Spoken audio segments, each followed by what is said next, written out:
A very good morning to everyone.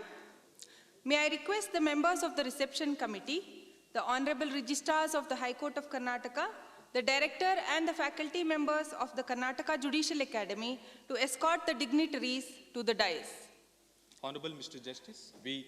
Rama Subramanian, Judge Supreme Court of India, a legal luminary also known for his interest and contribution to Tamil language. Honorable Mr. Justice Prasanna B. Varale, the Chief Justice High Court of Karnataka and the Patron-in-Chief Karnataka Judicial Academy, His Lordship is the motivation and inspiration behind all our endeavors. Honorable Mr. Justice Alok Arade, Judge High Court of Karnataka and the President Karnataka Judicial Academy, His Lordship is a driving force in organizing this august function. Honorable Mr. Justice Amreshwar Pratap Sahi, Director, National Judicial Academy, the torchbearer of the South Zone Conference.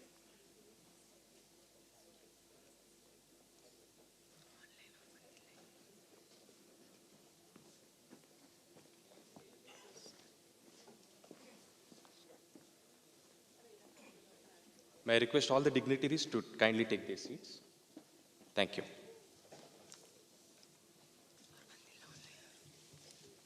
Continue. A warm welcome to everyone to the South Zone 1 Regional Conference. The theme of the conference is Contemporary Judicial Developments and Strengthening Justice through Law and Technology. I, Prakriti Kalyanpur, and I, Sharat Chandra, are your hosts for your today's inaugural session. This is not just a meeting of cultures, but also the best legal brains from all the 5 southern states of India, that is Karnataka, Kerala, Andhra Pradesh, Telangana, and Tamil Nadu. We are confident that in the midst of such legal luminaries, the presentations and discussions will provide valuable insights and contribution towards the betterment of our judicial system. May I now request all the dignitaries on and off the dais to kindly rise for the Nadagite.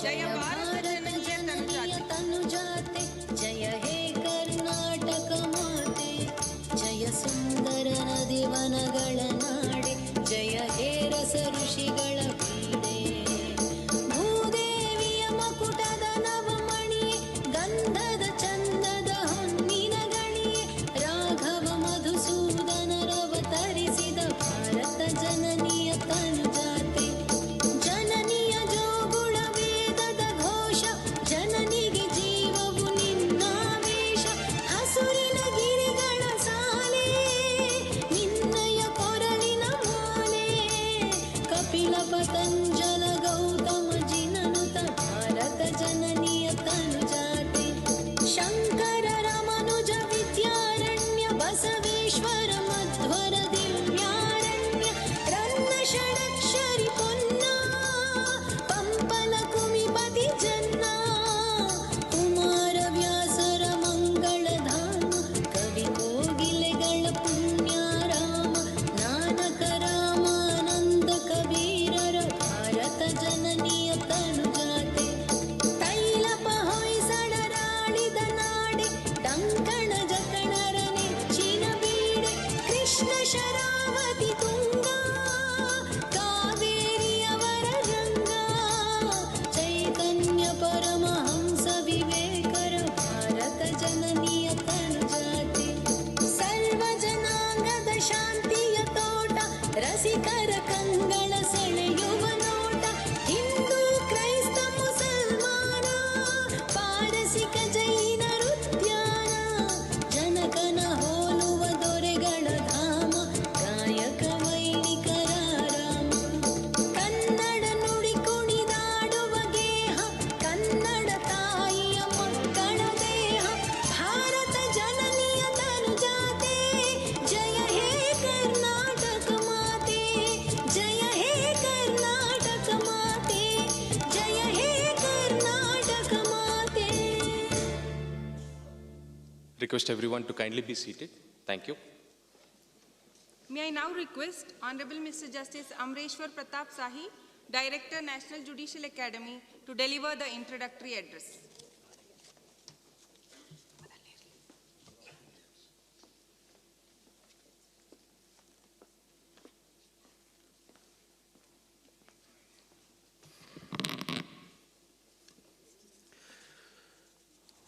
Thank you very much, Karnataka, for having organized this wonderful regional conference. And I hope that this conference will meet a grand success at the end of the session tomorrow, because we are here in the august company of a hall of fame. Justice Venkat Chalaya, a legend in himself, will be addressing us in the inaugural function. Justice Ram Subramaniam, Judge Supreme Court of India, will be addressing us in the first session. Justice L. Nageshwar Rao and Mr. Arvind Datar are all here today, and it will be a great feast and, of course, an honor and privilege for the National Judicial Academy to host all these people. My Lord the Chief Justice, Justice Varale, thank you very much once again for having organized this, and Justice Aradhe on the dais, he needs a special thanks as he has taken all the pains to see that everything is arranged well. Friends, we know all that the Constitution is a social contract. But what are judges? They are social artisans. And this is how, when we meet together and we greet together and also eat together, that we come to understand each other. These regional conferences, which are organized by the National Judicial Academy, 2 in each zone, are to introduce to the judges the latest in law, the latest in discourse, and the latest exchange of minds. Judges, of course, these days many perceptions have emerged, but judges are not hired hands. They are the best of brains who are in place constitutionally to ordain what is needed most, and that is justice. Judges not only deliver judgments, but they deliver justice, which is the ultimate aim and the prescription given in the preamble of our Constitution. Judging is pragmatic, and it is not unrealistic or something in the abstract. The reason is, judges have to deal with life in every sphere. And look at the expanse that we have made for ourselves in this judicial space. We are judging everything from the earth to the heaven. And of course, it is the people's faith which has kept us going. Well, when it comes to judging pragmatically, how do we do it? The conferences, the sessions, which are arranged by the judicial academies, including the National Judicial Academy, are places where such directions are needed and are given. The living legends who are going to address us today, they are stalwarts in their own field, and we are fortunate to have them here. This session which has been organized, this conference which has been organized, is to let us know our judicial responsibilities in every sphere of life. Fortunately, the conferences which we have arranged up till now have turned out well. And today's conference, it begins with something on the Constitution, then we go on to precedents, and then we go on to the criminal justice administration system. The arrangement of this has been made because of the paucity of the time that we are to give to such conferences, and it needs more. There are many more subjects which we do need. But fortunately, under the leadership of our present Chief Justice of India, Dr. Justice D.Y. Chandrachud, we are continuously pursuing ICT, the programs which we are going to have tomorrow under the able guidance of some of our best resource persons.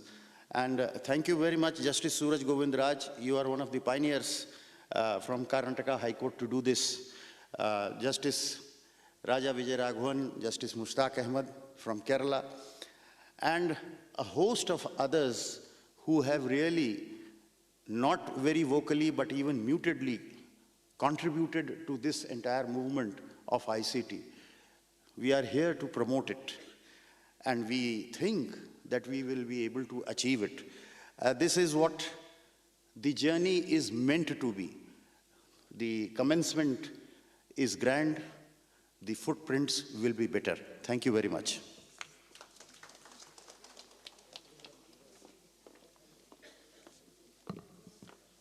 Thank you, my Lord, for the thoughtful introductory address, which has set the tone for a productive and enlightening conference.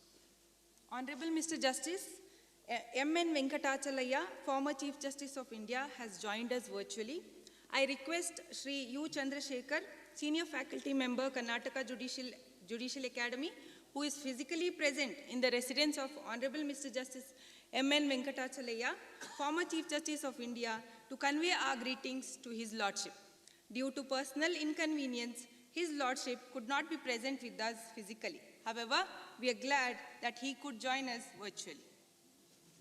Now may I request Honorable Mr. Justice Alok Arade, Judge High Court of Karnataka and President, Karnataka Judicial Academy, to deliver the welcome address. Please, members.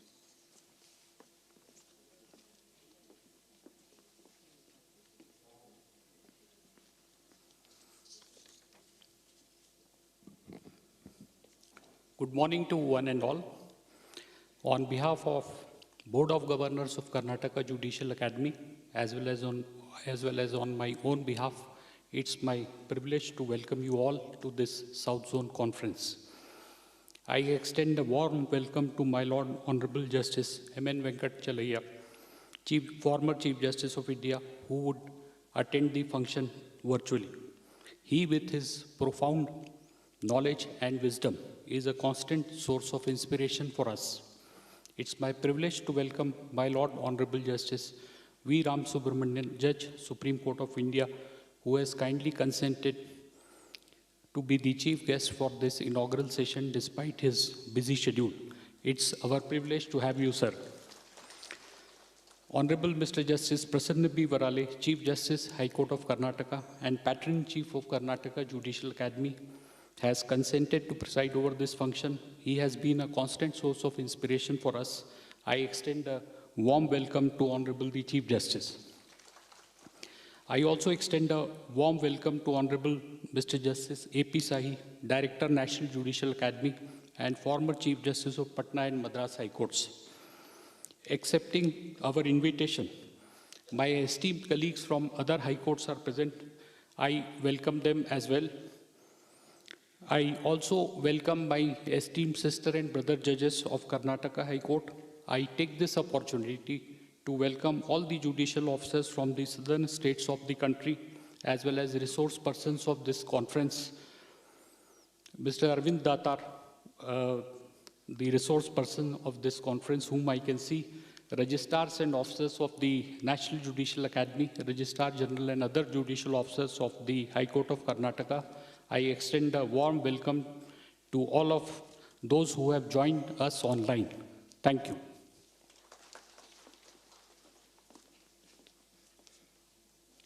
Thank you, my Lord, for such a heartfelt and inspiring welcome address.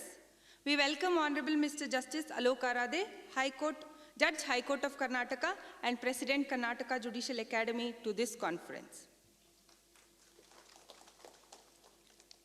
We will now formally begin this conference by lighting the lamp. May I request Honorable Mr. Justice V. Ramasubramanian, Judge, Supreme Court of India, to formally inaugurate the conference by lighting the lamp. May I request the other dignitaries on the dais to join His Lordship.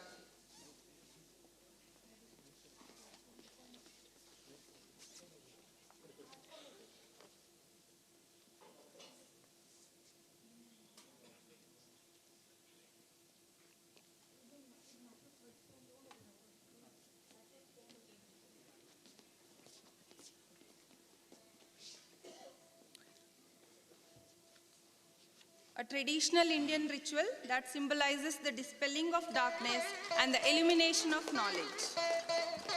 The act is a symbol of wisdom and guiding light that will shine our path as we strive to make justice more accessible and strengthen the judicial system.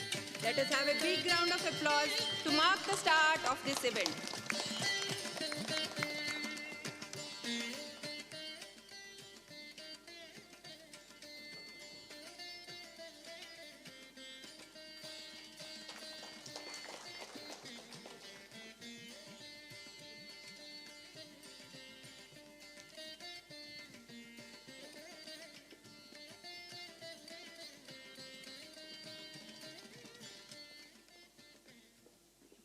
I thank all the dignitaries on the dais for inaugurating this inaugural session. It's time for the inaugural address. I request Honorable Mr. Justice M.N. Venkatachalaya, former Chief Justice of India, who has joined us virtually, to kindly address the gathering. Thank you for your kind invitation. Honorable Chief Justice Sri Prasanna Varale, Justice Ramasubramanian, Justice Alok Aradhe, Justice Amreshwar Pratap Sahi, respected judges, panelists, ladies and gentlemen. I convey my most sincere apologies for not being able to be with you in this delightful function. The theme is sublime. Some 24 years ago, the then Chief Justice of Karnataka High Court came to me when I was in the Human Commission and asked me to inaugurate the State Judicial Academy and also suggest a theme for the inaugural session. I told him, why don't you call the theme the Legacy of Maqbool-ul Haq? Legacy of Maqbool-ul Haq. He asked me, who is Maqbool-ul Haq? I told him the United Nations had engaged him to publish every year the Human Development Report. The United Nations also sponsored through the World Bank the World Development Report. The Human Development Report, by then almost 10 years publication had come up. And it was a remarkable function. I requested my good friend, he was the High Commissioner in South Africa, Mr. Lakshmi Jain, to be the chief speaker. This subject today is assuming increasing importance in all its dimensions. Legacy of Maqbool-ul Haq. He traces every judge, every member of the judiciary.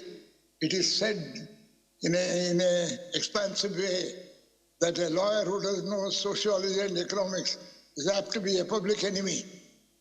And that the implications of that statement will increasingly haunt us, because we now see how the world is divided between the rich and the poor. Ladies and gentlemen, the Human Development Report tells us how we have progressed from year to year, and internationally how the comparisons shed light on the realities. Just for one instance, I invite your kind notice to a situation which prevailed in 1940. In the 40s, there was a committee called the Bhor Committee to examine the health parameters of the nation. They said the maternal mortalities occurring directly as a result of childbirth of pregnant mothers was 2,000 per 1 lakh of childbirth, 2,000. And that was the report of the Bhor Committee. In 1950s, there was a committee called the Lakshman Saha Mudaliar Committee, which went into the health conditions of the country. There, the maternal mortality rate came down to 1,000. They attributed it to developments in antibiotics. Today in Kerala, it is just 30. It is, and imagine the kind of progress that humanity has done through science and technology. This is just one instance of how, and Makbulul Haq, after he passed away, by then he had passed away, his wife was carrying on the work on behalf of the United Nations. The theme today is very sublime, very important. In fact, last year, the director of the London School of Economics, a lady by name Minouche Shafi, wrote a book called What We Owe Each Other. It brings back to our mind what Plato said. Why do people organize themselves into a social and a political organization? He answered, just to give to each one of them, every one of them, the highest opportunity of realizing his best self. If you don't do that, why should I obey the law? If I don't have, not everyone can become the Prime Minister of the country, not everyone can become the top sportsman in the country, but everyone must have a reasonable opportunity, a highest opportunity of realizing his best self. This was the kind of stipulation that Plato answered that question. This is simply because man is incomplete by himself. He needs the companionship of his fellow men for his own completion and fulfillment and achievement of his own life's ambitions. And this is what the society is meant for. This beautiful book coming after Plato's incantation, and after John Locke and Rousseau, the social contract.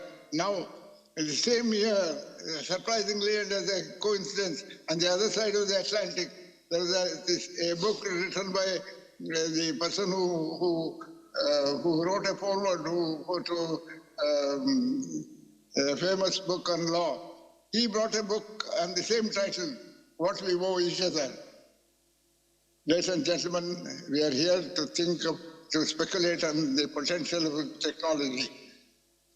Some 24 years ago, Arvind Datar, who is happily present here in this conclave, he invited me to inaugurate a foundation named after Palkiwala. I spoke on that occasion. I had just debited office from the Constitutional Review Commission, and during my term in the Constitutional Review Commission, I had extensive debate on law and technology. And one of the directors of the Indian Institute of Technology came and said, why are you messing up the judicial system like this? And he told me the story of an old woman who was very fond of betel leaves and betel nuts. And he would have an ample supply of them every day. And every time a new set of supply came, he would put it under the old set. Ultimately, it ended up eating only stale ones all her life. And he said, this must serve as an example to the Indian judiciary. Why don't you see in Europe, when the banks went into trouble, they had an old bank and a new bank. Old bank was to deal with its problems. The new bank would start afresh and a clean slate. And he said, this is exactly what the Indian judiciary needs. On and after the cut-off date, cases filed will be put on an assembly line. Today's systems men are capable of handling this matter and have pre-trial conferences amongst lawyers, contesting lawyers, and they will suggest how they could accommodate the speedy disposal, fix a time frame for each case. And this is quite possible. And I request Chief Justice Sahi to give this idea a rejection, an honorable rejection. You don't have to accept it. Sound it like a coin, toss it like a coin. It gives a healthy ring, explore it. If it doesn't have the ring, throw it away. And all that I say is, this is the only solution that occurs to me, that to see light at the end of the tunnel. Then just old cases will be liquidated by a self-liquidating mechanism, with assistance of arbitration and mediation. Mediation is the new panacea for judicial ills. And I think the judges, they're all brilliant men, and the new generation of judges, I'm very heartened to know that they are so technology savvy and have virtually changed the scenario. In the COVID time, the technology was put to its test. And but there's one beautiful thing that I would like to tell you. Lawyers and judges, the orality of the Indian, the common law process is something which is to be preserved. Of course, technology, 70% of work that a court does is not purely judicial. It is judicial administration. Actual judging is only 30% of the problem. And I think the people who deal with the integration of technology and legal system must bestow some thought on how the process could be speeded up. And the one solution is to have the new cases put on an assembly line with the cooperation of the lawyers. Without the cooperation, willing cooperation of the bar, no reform can succeed. Ladies and gentlemen, and the new tools of legal thinking, in fact, in a 2014 English court, they said the best exposition of the law of proportionality was by the Canadian court in 1986. I read Justice Dixon's judgment. It is a remarkable document. The best exposition of the law in India is by Justice Ram Subramaniam, who spoke of the proportionality doctrine so eloquently. But proportionality is already built into the Indian system. Any constitutional, written constitution with judicial review implies by itself the doctrine of proportionality. I think, if I recollect properly, in Narendra Kumar's case in 1960, gold control case, Das Gupta's statement, the more vigorous, the more intrusive the legislation into rights, the scrutiny must be equally more rigorous. That's the essential principle of all judicial review. Ladies and gentlemen, and one thing I wish to say is that Indian judiciary today is vibrant. The tools of judicial review are being refined. And the doctrine of proportionality, though it's a civil law innovation, is already built into every constitution, every constitutional structure with a written constitution and with the provisions for judicial review. And at the end of it, I wish to convey my very affectionate and respectful greetings to Chief Justice Sahi, who is heading the National Judicial Academy. It took me a lot of persuasion of the political wing of the then government to persuade them to agree to spend over 100 crores of rupees on the National Judicial Academy. This is perhaps the best legal training campus anywhere in the world. I have visited Reno in America, an American center. It is not half so well appointed as our National Judicial Academy. I am happy to be with you today, though you must pardon me for not being with you personally. I wish this conclave every success, discuss matters.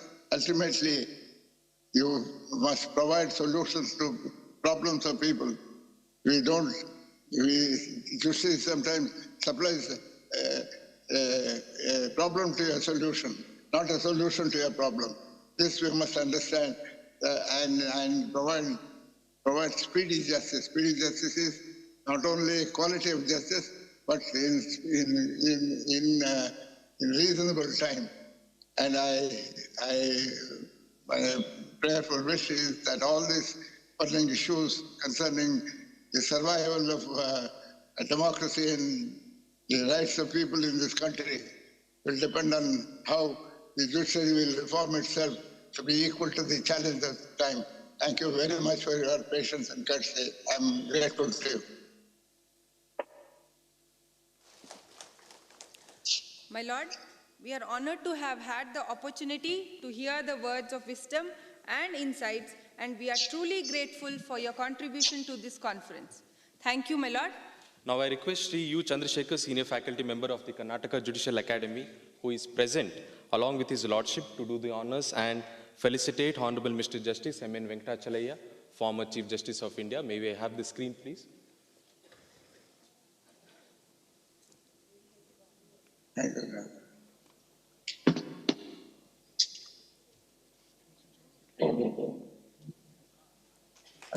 May we have a big round of applause for his Lordship. My Lord Justice M.N. Venkatachalaya is a true legal luminary, renowned for his outstanding contribution to the field of law and justice. We are honored to have his virtual presence today. His wisdom and experience has provided valuable insights for a meaningful and productive conference. Yes. Thank you, sir. Thank you. Thank you, sir. Thank you, my Lord. Now, may I request the Chief Guest of the ceremony, Honorable Mr. Justice V. Ramasubramanian, Judge, Supreme Court of India, to address the audience.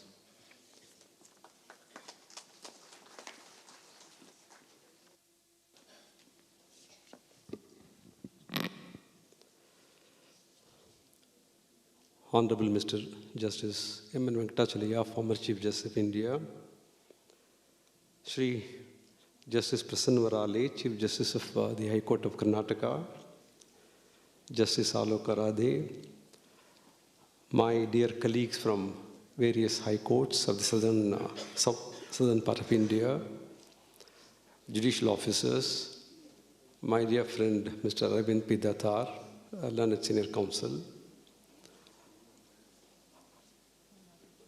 What begins well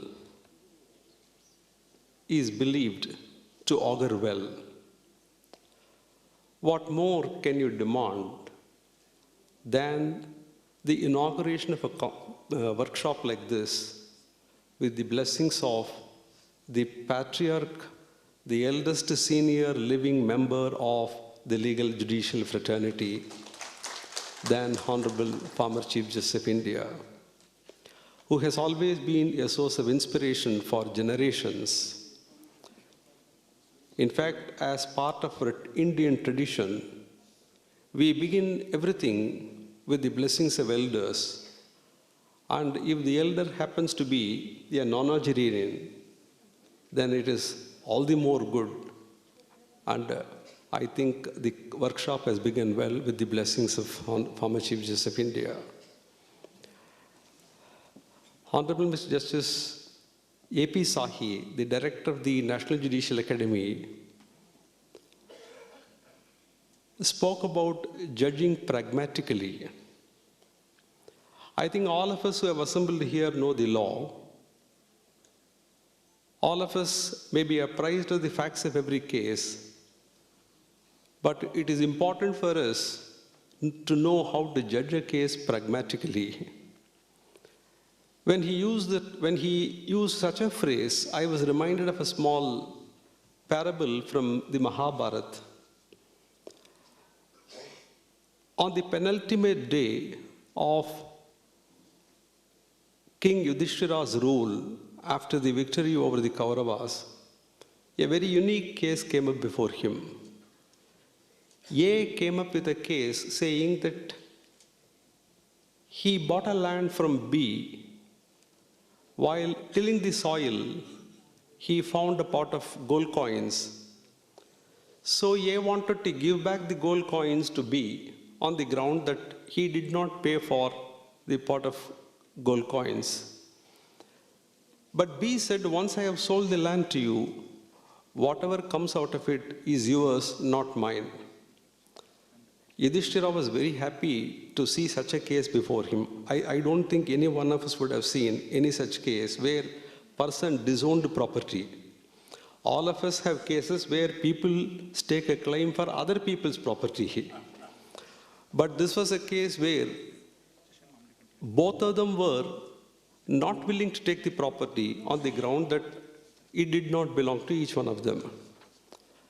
Yudhishthira could not decide it. He adjourned the case to the next day.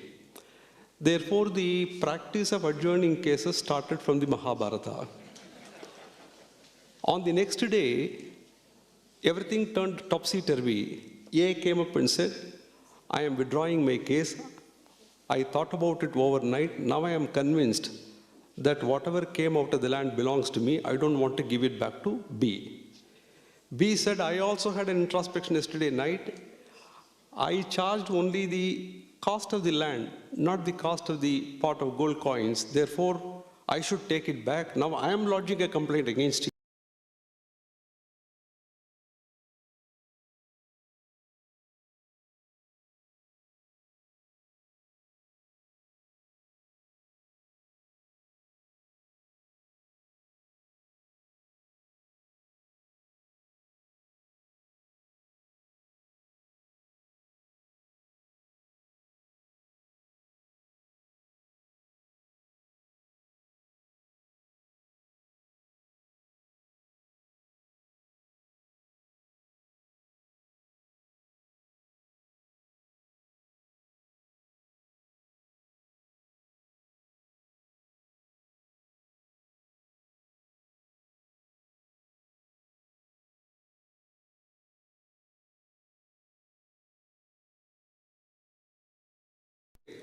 A case was decided, a judgment was pronounced pragmatically. I think with such an input, I would set the tone for this conference, and thank you very much.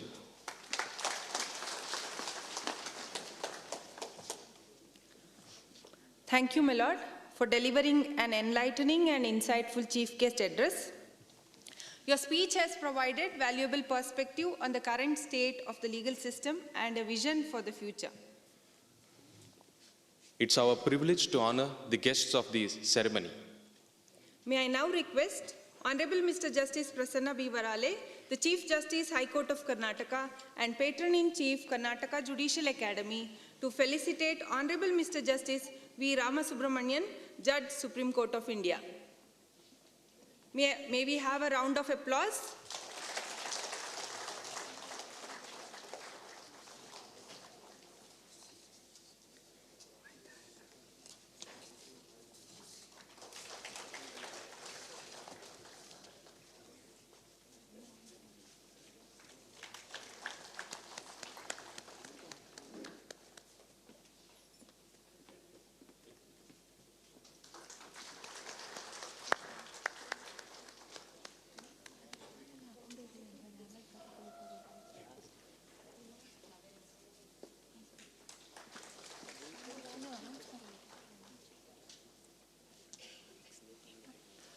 May I request Honorable Mr. Justice Alok Harade, Judge, High Court of Karnataka and President, Karnataka Judicial Academy, to felicitate His Lordship, Mr. Justice Prasanna B. Varale, the Chief Justice of High Court of Karnataka and Patron-in-Chief of Karnataka Judicial Academy.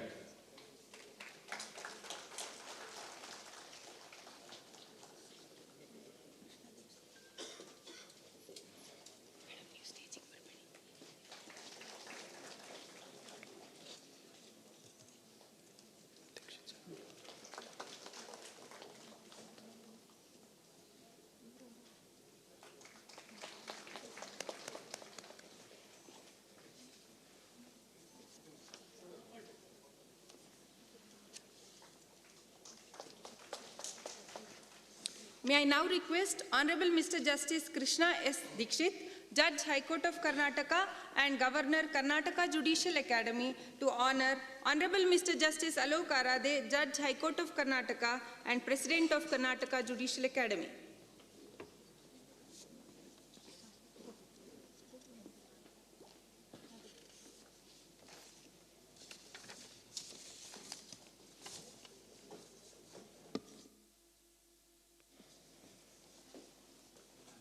May we have a round of applause, please?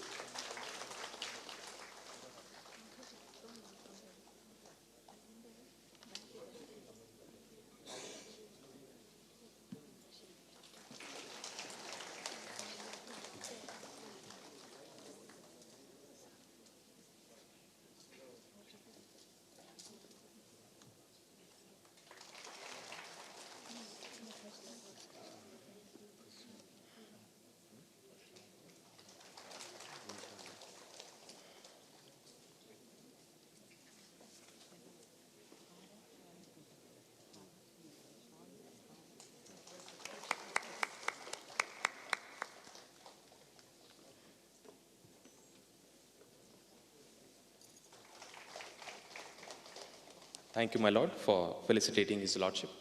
May I request Honorable Mr. Justice Sunil Dutt Yadav and Honorable Mr. Justice Ashok S. Kinigi, Honorable Judges of High Court of Karnataka and Governors, Karnataka Judicial Academy, to felicitate His Lordship, Honorable Mr. Justice Amareshwar Pratap Sahi, Director, National Judicial Academy.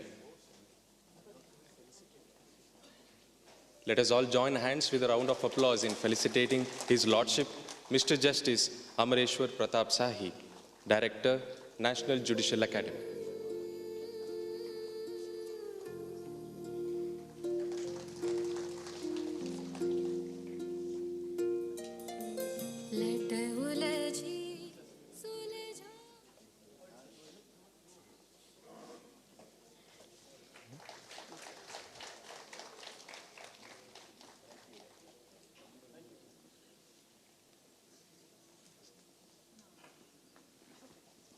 Thank you, my lords.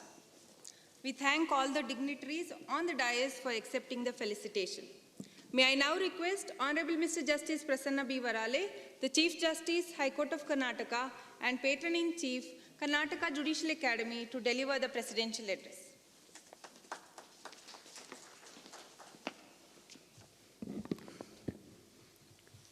My Lord, Honorable Sri Justice M.N. Venkatchalaya, former Chief Justice of India, my Lord, Honorable Sri Justice V. Ramasubramaniam, Judge, Supreme Court of India, my Lord, Sri Justice Alok Aradhe, Judge, High Court of Karnataka, President of Karnataka Judicial Academy, and my esteemed senior brother, Honorable Sri Justice Amareshwar Pratap Sahi, Director, National Judicial Academy, Sri Dataji, Advocate, all respected judges of the High Courts of Andhra Pradesh, Tamil Nadu, Kerala, Karnataka, learned judicial officers of all the southern states of India who have participated in this zonal conference, Sri Narahari Prabhakar Marathe, Director in Charge, Karnataka Judicial Academy, Bengaluru, Sri Vijay Chandra, Registrar, National Judicial Academy, Bhopal, Sri Muralidhara Pai, Registrar General, High Court of Karnataka, Bengaluru, distinguished guests, ladies and gentlemen, Ellarugu Namaskara. It's a matter of great privilege to be here before this august gathering to preside over the function. Today, we are proud to have in our midst Honorable Sri Justice M.N. Venkatchalaya, the son of this soil, who has been the 25th Chief Justice of India. His Lordship served in office for almost 2 years, retiring on 24th October 1994. After his retirement, he continued to work for the human rights issues. He served as the chairman of National Human Rights Commission and also headed the National Commission to review the working of the Constitution. His Lordship received the Rotary Award on Human Rights and also Padma Vibhushan throughout a tenure of 7 years of the Supreme Court. His Lordship was committed to reducing the pendency of cases and making the judiciary more and more accountable. We are also proud to have in our midst Honorable Sri Justice V. Ramasubramaniam, Judge, Supreme Court of India. His Lordship, on our request at a short notice, was gracious enough to accept our invitation and consented to be the chief guest for this function. His Lordship is possessed with unique quality of simplicity, clarity of thoughts, and patience in explaining any complicated subject matter. I must share a personal experience with Lordship. Lordship was to proceed for Delhi and had a brief halt at Mumbai airport. I was there on some tour program and I was informed by the protocol people that Lordship is in the lounge and waiting for the flight. I met with Lordship and Lordship met with me with so warm, so affection, as if it was not my first visit to Lordship, but we had some earlier association also. This was the simplicity, the warmth, the affection of Lordship. I'm really very happy and I thank Lordship to attend this function with a very short notice. We are all grateful for His Lordship's gracious presence. At the outset, I take the opportunity to express my heartfelt thanks to Sri Justice A.P. Sahi, Director, National Judicial Academy, for providing this opportunity to conduct South Zone 1 Regional Conference here at Bengaluru. Thank you, sir. The theme of this conference is Contemporary Judicial Developments and Strengthening Justice through Law and Technology, which is a tool essential for modernization of the judicial system. It creates both opportunity and challenges which need to be fully grasped and mastered if the institution is to take full benefit of what technology offers.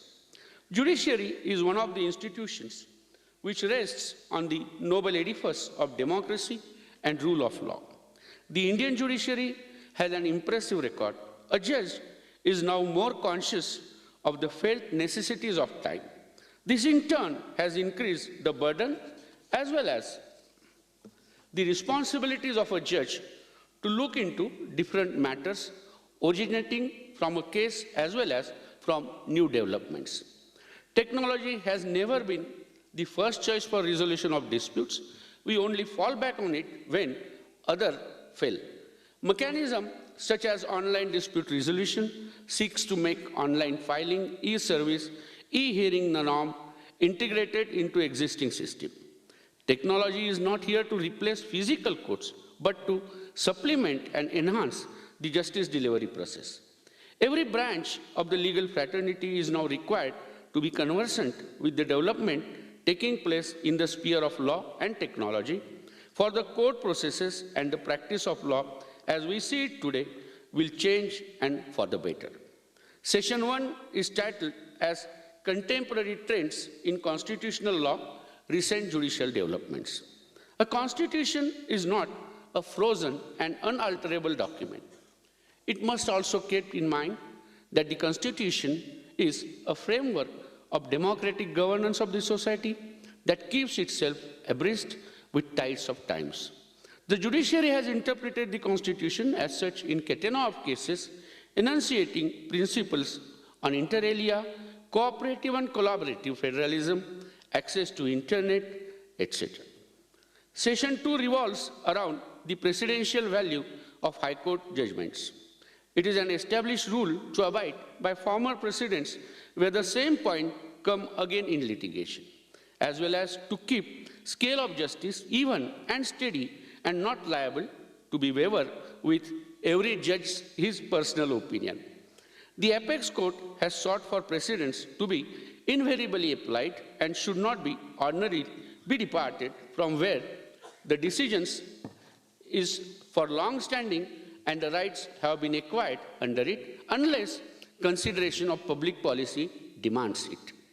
The third session delves into developments in criminal law, issues and challenges. Law and technology has seen its influence seeping into the development of criminal law.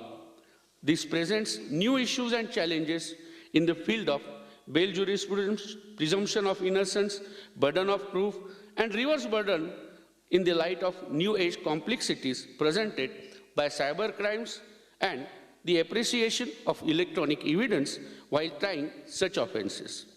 The fourth session provides an overview of e-courts project. The e-courts project was launched with the objective of improving access to justice using technology by which court sites were computerized. Access to case law is being democratized with use of free and open source software. Cutting-edge technology and innovations of the project have been witnessed in the National Judicial Data Grid, where both lawyers and litigants can easily access the status, orders, and judgment of their matters, and involving technology to enable process serving and issuance of summons through N-step, that is National Service and Tracking of Electronic Process. The final session involves discussions on emerging and future technology for effective judicial governance. The use of artificial intelligence in the judicial domain is going to be evident in the coming times. Hence, an artificial intelligence committee had also been constituted by the Supreme Court of India under the leadership of former Chief Justice of India, Justice S.A. Bobde. The committee has identified application of artificial intelligence technology in translation of judicial documents, legal research assistance, and process automation. It is also the call of the hour that institution of judiciary to remain attentive and observant of the trends in this space, as an epoch has already begun with the introduction of artificial intelligence-powered entities and applications being set to be utilized by both lawyers and litigants for the purpose of legal assistance in court proceeding. The greatest lesson that the Indian judicial justice system ought to learn from the pandemic is that while implementing the online dispute resolution system is going to be a task, it is not entirely an uphill one. The High Court of Karnataka has taken several initiatives from time to time as a part of e-infrastructure, process and practices, including citizen-centric services to achieve the objective of e-projects under National Policy and Action Plan for implementation of ICT in Indian judiciary.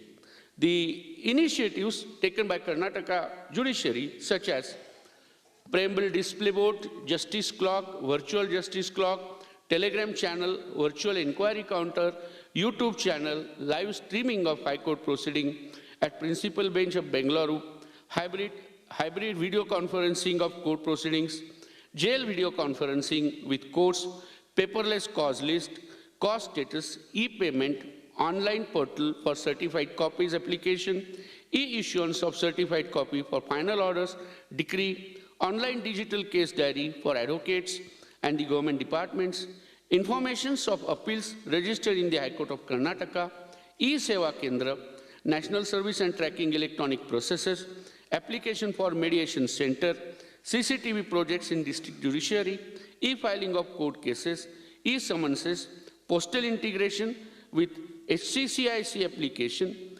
Indian Law Report online application, Bhumi integration, that is land records with district CIS application, and ICJS, interoperable criminal justice system. My dear brothers, I believe the deliberations on these various subjects in this today conference on contemporary judicial developments and strengthening justice through law and technology would be a great help to all the delegates. This conference shall be enriching in knowledge and experience and assist in achieving professional excellence. The traditional function of judge was simply to apply existing principle of law to given set of facts. At that time, judiciary does not make or create law, rather finds it and applies it. However, in the modern society, judiciary is seen as an effective agent of change and justice. Hence, I conclude by placing emphasis on my conviction that considering this modern tendency, a lot of things are expected from the judges concerned while pronouncing decision or while dealing with the issues involved in a case. In such a situation, if the judge is not well versed with the development of law and technology, he or she would face hurdles to provide justice to people. I thank the organizers of this function for giving me this opportunity to share my thoughts with you. Before I part, I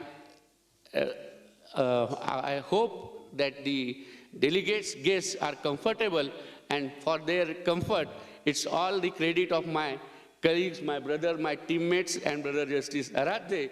And if any inconvenience is caused, I personally apologize for that inconvenience. Thank you all.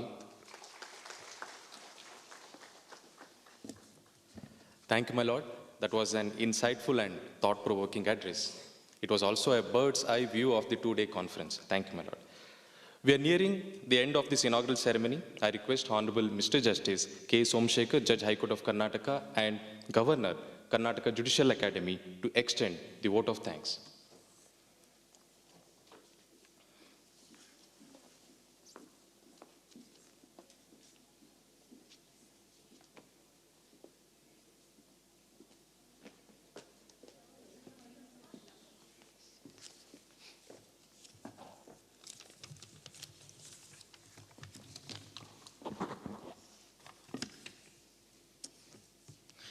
It is indeed and also proud and privilege to me to express my heartfelt vote of thanks on the dais and also off the dais presentees.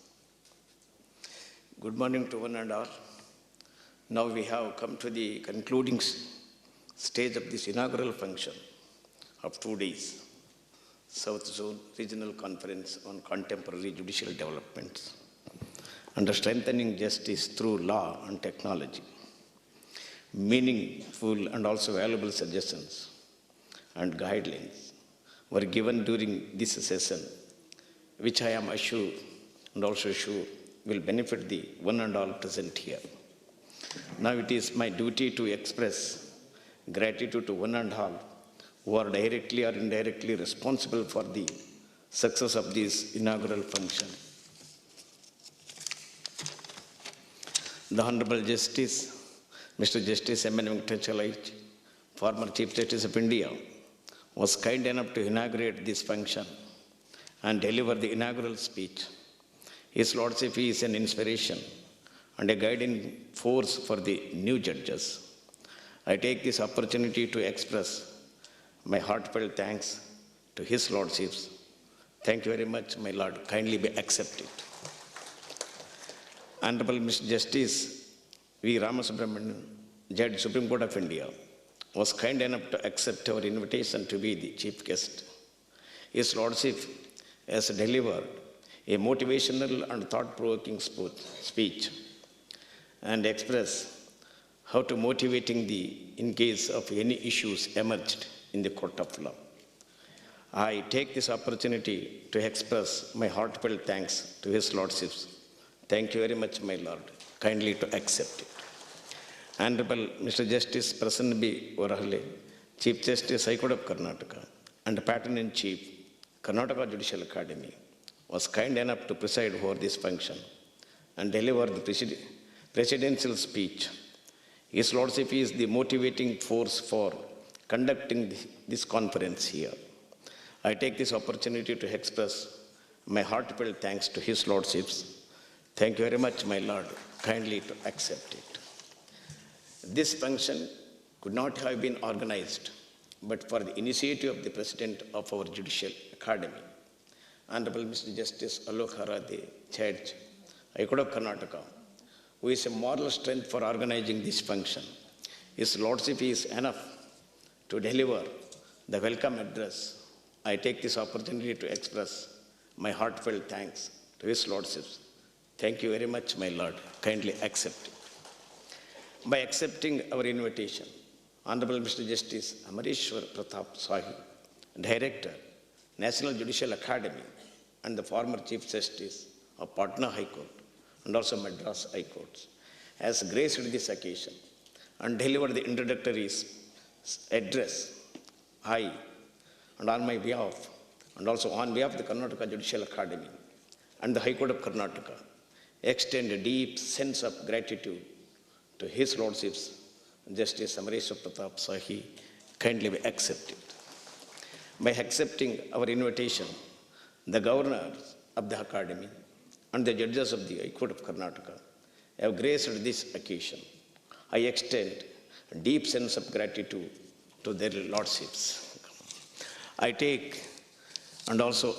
also thank the main personalities of this conference, namely the delegates of this conference, which includes the judges of the high courts and the judicial officers from southern states of the country, namely Andhra Pradesh, Karnataka, Kerala, Tamil Nadu, and Telangana, for traveling all the way from their places to participate in this unique conference and for having witnessed this occasion. And I hope that useful deliberations will take place and more interactive sessions will go on during the course of this conference relating to the subject captions. I thank the resource persons of this conference, officers of the National Judicial Academy, Registrar General, and other registry members of the High Court of Karnataka to respond to our invitation and witnessing these occasions. It requires to be expressed my heartfelt thanks to Mr. Arvind Datar, Senior Counsel, Supreme Court of India, who is also present in this unique occasions. And the volunteers, organizers, and also members who also strive to success of this program.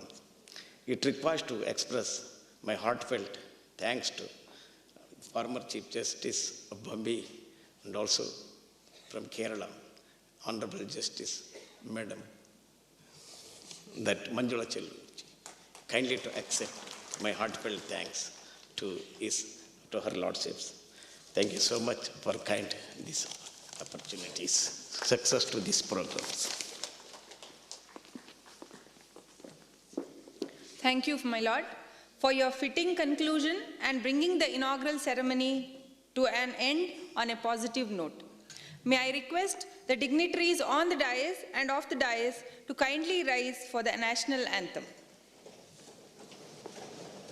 Jana Mana Adhinayaka Jaya He Bharat Bhagya Vidhata Punjab Sindh Gujarat Maratha Dravida Utkala Vanga Vindhya Himachala Yamuna Ganga Uchchala Jaladhi Taranga Tava Shubha Name Jage शुभ आशीष मांगे गाहे तव जय गाथा जन गण मंगलदायक जय हे भारत भाग्य विधाता जय हे जय हे जय हे जय जय जय जय हे.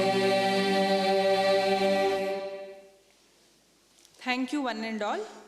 We will start with the technical session in few minutes. We can conclude the inaugural session.